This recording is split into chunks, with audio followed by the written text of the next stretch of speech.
Kabanata 5. Bantayan mo ang iyong lakad kapag pumupunta ka sa bahay ng tunay na Diyos. Mas mabuting lumapit para makinig sa halip na maghandog gaya ng ginagawa ng mga mangmang dahil hindi nila alam na masama ang ginagawa nila. Huwag kang pabigla-bigla sa pagsasalita at huwag mong hayaang magsalita ng padalos-dalos ang puso mo sa harap ng tunay na Diyos dahil ang tunay na Diyos ay nasa langit pero ikaw ay nasa lupa. Kaya dapat mong piliing mabuti ang mga salita mo. Dahil ang panaginip ay epekto ng sobrang daming alalahanin at ang kadaldalan ng mangmang ay epekto ng sobrang daming salita. Kapag nanata ka sa Diyos, huwag mong ipagpaliban ang pagtupad dito dahil hindi siya nalulugod sa mga mangmang. Tuparin mo ang ipinanata mo. Mas mabuti pang hindi ka manata kaysa manata ka at hindi tumupad.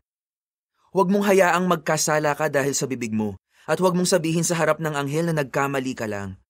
Bakit mo gagalitin ang tunay na Diyos dahil sa sinabi mo at dahil dyan ay sisirain niya ang gawa ng mga kamay mo? Dahil kung paanong ang maraming alalahanin ay nagbubunga ng mga panaginip, ang maraming salita ay nagbubunga ng kawalang kabuluhan. Pero matakot ka sa tunay na Diyos. Kung nakita mong inaapi ang dukha at binabaliwala ang hustisya at katwiran sa inyong distrito, huwag mong ikagulat iyon. Dahil ang mataas na opisyal ay binabantayan ng isang nakatataas sa kanya, at mayroon pang mga mas nakatataas sa kanila.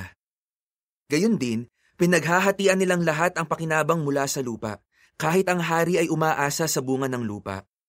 Ang maibigin sa pilak ay hindi makokontento sa pilak, at ang maibigin sa kayamanan ay hindi makokontento sa kita. Ito rin ay walang kabuluhan. Kapag dumarami ang mabubuting bagay, dumarami rin ang nakikihati sa mga iyon. At ang pakinabang lang dito ng may-ari ay ang makita ang mga iyon. Masarap ang tulog ng isang naglilingkod, kaunti man o marami ang kinakain niya.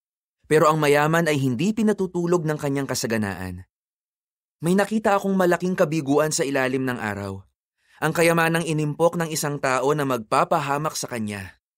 Nawala ang kayamanang iyon dahil sa di nagtagumpay na hanap buhay, at nang magkaanak siya, wala na siyang natirang pag-aari.